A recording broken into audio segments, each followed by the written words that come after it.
Fala pessoal, tudo bem? Álvaro Brizola do canal Megapixels em mais um vídeo rapidão sem firulas para bater um papo com vocês sobre este produto aqui, que é a Canon R10, um dos últimos lançamentos da Canon, uma câmera fantástica, e nesse vídeo eu vou te contar tudo que ela tem de bom e tudo que ela tem de ruim para que você possa tomar uma decisão informada. E é sobre isso que a gente vai falar hoje. Tá interessado?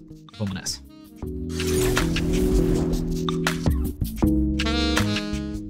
Ok pessoal, bem-vindos então a mais um vídeo aqui do canal Megapixels. Se você é novo aqui, eu quero te contar rapidão que este é um canal de foto e vídeo que tem conteúdo novo toda semana e que é dedicado a amadores bem como eu. Aqui eu te trago dicas, tutoriais e revisão de produtos bem como este vídeo. Então quero assim desde já te pedir para que você, por favor, se inscreva no canal, clique no sininho para ativar notificações e também confira os links na descrição. Inclusive você vai encontrar logo o curso de operação da Canon R10 que está quase pronto, curso esse que eu desenvolvi para você que está provavelmente considerando em comprar essa câmera porque está querendo fazer um upgrade do seu celular. Você gosta de tirar foto, gosta de tirar vídeo, mas provavelmente não vai saber logo de cara como espremer toda a qualidade que esse equipamento poderoso aqui consegue te entregar. Eu estou fazendo um curso desenhado para você. Então confere os links na descrição porque logo esse curso vai estar disponível. Mas chega de jabá, vamos pro vídeo. Ok pessoal, vamos então direto ao assunto. Eu fiz aqui um roteirinho para garantir a objetividade do nosso vídeo. Eu quero começar te contando que essa daqui é uma câmera que lhe permite trocar de lentes. Também quero te contar que essa daqui é uma câmera mirrorless. Antigamente, quando câmeras eram lançadas, a maioria delas eram câmeras DSLR, que é uma tecnologia mais antiga. O futuro pertence às câmeras mirrorless, que é o que essa câmera aqui é. Numa câmera mirrorless, você não tem um espelhinho quando você remove a lente, já viu o sensor aqui logo de cara. E além disso, esse visorzinho aqui, que a gente chama de viewfinder, é um visorzinho eletrônico. Você na prática tem uma telinha aqui dentro. Além disso, só numa câmera mirrorless, que você consegue num dia de sol, quando você não está conseguindo ver muito bem aqui pela telinha, conseguir gravar o seu vídeo olhando aqui por esse visor. Tem uma série de vantagens dessa câmera aqui ser uma câmera mirrorless. Essa câmera aqui tem um sensor de 24 megapixels, o que é megapixels pra caramba. Você vai conseguir fazer impressões maravilhosas mesmo que você dê zoom digital posteriormente na sua edição. E a qualidade da imagem que você consegue com esse equipamento é visivelmente melhor do que aquilo que você conseguiria com um celular, com uma GoPro, com seu drone, com seu Osmo Action, porque quando você utiliza um equipamento profissional como esse, com um sensor grande como esse, a imagem fica mais orgânica, mais natural, você percebe menos digitalização e não tem nenhuma perda de detalhes. É meio complicado de explicar, mas quando você olha lado a lado, seja numa tela ou numa impressão, você percebe uma diferença notável dessa câmera com um produto que não é profissional. E sempre que você fala da resolução do sensor, é muito importante falar também sobre o processador. Essas duas coisas precisam estar bem alinhadinhas, senão você não consegue desfrutar o máximo da sua câmera. E essa câmera aqui vem com um processador super moderno, que é o Digic X, ou Digic 10. E ele te traz uma série de vantagens, mas talvez as duas mais importantes de se mencionar aqui nesse vídeo é a questão do autofoco e a questão da performance em baixa luz. Começando a falar aqui sobre o autofoco, essa câmera aqui tem o que a gente chama de Dual Pixel Avançado 2. Ela não só é capaz de rastrear o seu rosto, como ela também é capaz de rastrear o seu olho, tanto para foto quanto para vídeo. Ela rastreia os olhos de animais, ela rastreia o cachorro, ela rastreia os olhos de pássaros, se você tiver a lente correta, obviamente. Você, inclusive, tem a opção de colocar aqui no menu para pedir para ela rastrear carros. Ela é capaz de identificar veículos e manter o veículo em foco tanto para foto quanto para vídeo. A Canon tem uma tradição com autofoco, porque são sistemas de autofoco extremamente precisos, extremamente rápidos, mas ao mesmo tempo são muito suaves. A transição de um ponto de foco para o outro é perfeitamente tuned, no caso da Canon. Não sei como é que eles conseguem fazer isso, mas eu chego a dizer que o sistema de autofoco dessa câmera em todas as resoluções, em todos os frame rates, é inclusive melhor do que o da câmera que está fazendo esse ângulo aqui por cima, que é a minha Sony A7S III, que é uma câmera muito mais cara e que tem um sistema de autofoco muito bom. Com relação à performance em baixa luz, que é algo que também é influenciado pelo processador, essa câmera aqui tem uma performance em baixa luz que vai te surpreender se você está vindo de um celular. Vai ser muito melhor do que aquilo que você consegue com um sensorzinho pequenininho. Ela chega a ISO 51200 para foto e 25600 para vídeo. E é uma performance muito melhor do que câmeras que têm processadores mais antigos. Se você colocar essa câmera a ISO 3200 e a câmera que está me gravando nesse momento, que é 90D, também a ISO 3200, essa câmera aqui vai ter menos ruído do que a câmera que está me gravando nesse momento, porque ela tem um processador mais moderno. Ainda assim, muita gente me pergunta qual que é o máximo de ISO que eu tolero, porque toda vez que você coloca ISO, você introduz ruído digital. Eu vou te dizer que para fotografia eu seria totalmente tranquilo em entregar fotos profissionais que foram batidas com ISO 12800, que é bastante ISO. E no caso de vídeo, eu também poderia colocar tranquilamente vídeos com ISO 6400 nessa câmera e eu não teria absolutamente nenhum problema com isso. Essa câmera aqui tem um sensor cropado, o que muita gente também chama de APS-C. Se você está pensando em comprar essa câmera, acho muito importante você entender o que isso significa. Porque ela não tem aquele sensor que você encontra nas câmeras tradicionais, que a gente chama de full frame ou de 35mm. Ela tem um sensor menor, o que vai causar um fator de crop inerente. Eu vou colocar esse ângulo aqui por cima para ver se você consegue entender. Essa lente aqui, por exemplo, está com 10mm. E ainda que a distância focal efetiva seja de fato 10mm, o ângulo de visão, o enquadramento que você vai conseguir com essa lente é equivalente ao enquadramento de uma lente de 16mm numa câmera de sensor full frame, ou seja, um fator de crop de 1.6. A imagem fica mais de perto, a imagem fica mais zoomed in, você vai conseguir enxergar mais de longe com lentes nesta câmera. E ainda que isso seja uma vantagem para quem está querendo fazer fotografia de animais selvagens, fotografia de pássaros, fotografia de esportes, ao mesmo tempo isso é uma desvantagem numa série de outras situações quando comparadas a uma câmera de sensor full frame. Essa câmera aqui, por exemplo, é perfeitamente capaz de fazer fotos e vídeos com fundo desfocado, mas não é o mesmo nível de desfoque que você conseguiria numa câmera de sensor full frame. Essa câmera aqui tem uma ótima performance em baixa luz, como eu te falei, muito melhor do que aquilo que você tem no seu celular, porém não é uma performance em baixa luz tão quanto seria possível se você tivesse um sensor maior. Essa câmera aqui tem um alcance dinâmico nível profissional, porém não é um alcance dinâmico tão bom quanto seria possível se ela tivesse um sensor full frame. Lembrando que o alcance dinâmico é a habilidade da câmera enxergar os detalhes tanto das partes mais claras quanto das partes mais escuras num ambiente de alto contraste, que é uma das principais características na hora de se escolher uma câmera tanto para foto quanto para vídeo. Daí então a diferença de preço entre essa câmera e uma R6, uma R5, claro que tem muitas outras questões tecnológicas, mas o tamanho do sensor é um dos principais fatores que diferenciam o custo, o preço dessas câmeras. Agora o importante é que você não pense que pelo fato dela ter um sensor cropado, essa câmera não é profissional o suficiente, porque essa seria uma besteira incrível, principalmente quando você considera as lentes que foram desenvolvidas recentemente para câmeras de sensor cropado.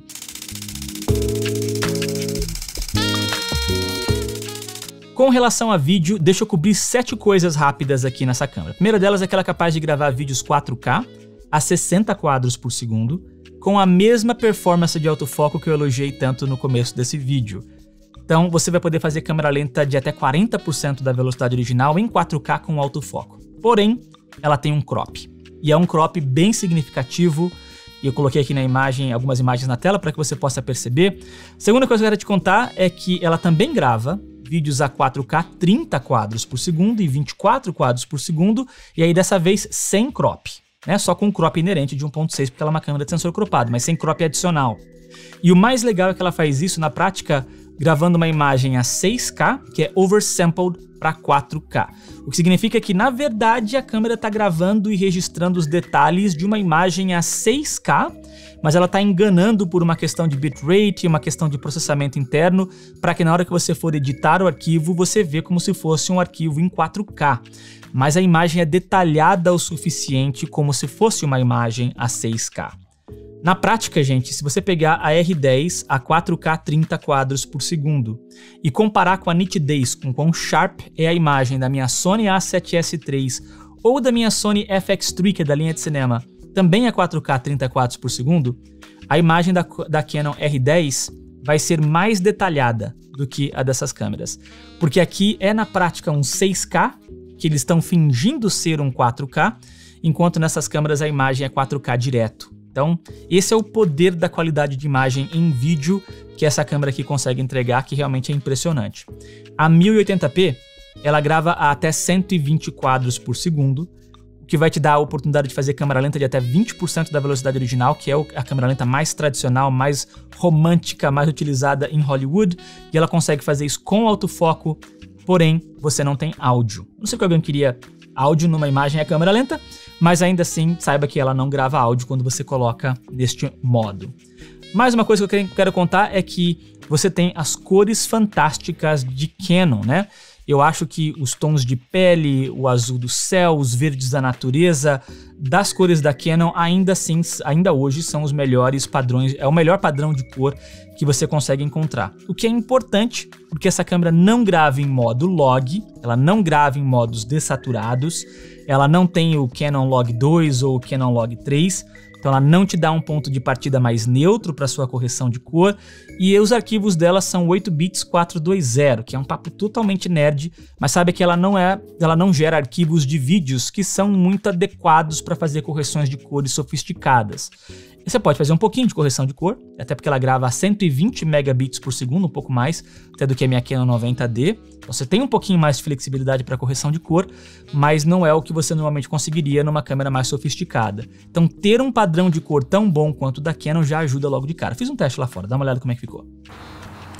Ok, pessoal, fazendo agora um teste de vlog com a Canon R10, um adaptador e a lente Canon 10 a 18mm, que nesse momento está a 10mm, f4.5, ISO 200, shutter de 1/50, só com a estabilização da lente ligada. Estou utilizando o Rode Video Micro ligado direto na câmera e estou bem aqui contra o sol para que você possa ter uma ideia de como é que ficam os tons de pele, como é que fica o azul do céu, como é que ficam os verdes da natureza. Ainda na minha listinha aqui com relação a vídeo, ela tem uma entrada para microfone externo, para você poder colocar um microfone shotgun, poder colocar um microfone de lapela, talvez um lapela sem fio, e conseguir ter uma ótima qualidade de áudio, diretamente gravado no arquivo aqui da câmera, ainda que ela também tenha um microfone já embutido nela, que não vai ser de boa qualidade, mas se você estiver gravando externamente, como que é o que eu estou fazendo nesse momento, você vai ter um áudio de referência para poder sincronizar posteriormente na edição, e aí você deleta o áudio original da câmera e substitui pelo seu áudio que foi gravado posteriormente. Mas mais uma vez você não precisa, porque ela tem uma entrada para microfone externo. Na prática, essa sapata aqui da câmera, inclusive, tem agora conexões eletrônicas, tais como aquelas que você sempre encontrou nas câmeras da Sony, o que te permite colocar alguns acessórios para que você sequer precisa ligar o microfone aqui na portinha, na conexão de microfone. Através dessas conexões da sapata, você tem a oportunidade até de ligar microfones XLRs, microfones profissionais, que talvez até exijam Phantom Power se você comprar o módulo à parte para colocar aqui em cima dessa câmera. É uma coisa que já era presente há muito tempo em câmeras da Sony, mas essa é a primeira vez que eu vejo a Canon introduzir numa câmera de sensor cropado, numa câmera mirrorless de sensor cropado. Legal que a Canon pensou em fazer isso. E por fim, essa câmera tem uma estabilização digital que só funciona para vídeo.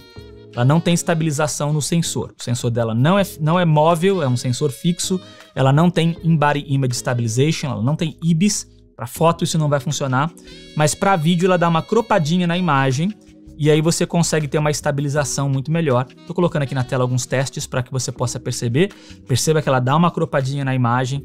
Claro que ela nunca vai substituir um gimbal, mas se você tiver com a câmera parada na mão, você vai conseguir perceber visivelmente que a imagem fica bem mais nítida quando você ativa essa estabilização. E é bem legal que essa câmera aqui oferece tudo isso. Além disso, eu acho que a Canon acertou em cheio, porque ela colocou o bocal RF nessa câmera. E eu acho que isso é uma vantagem muito legal, porque agora você pode tanto colocar as novas lentes que a Canon lançou, que são as RFS, né? RFS quer dizer que elas são lentes mais baratas, que vão ser suficientes para cobrir um sensor cropado. E as RF, sem o S do lado, também servem nessa câmera, porém elas são maiores para cobrir inclusive os sensores full frames.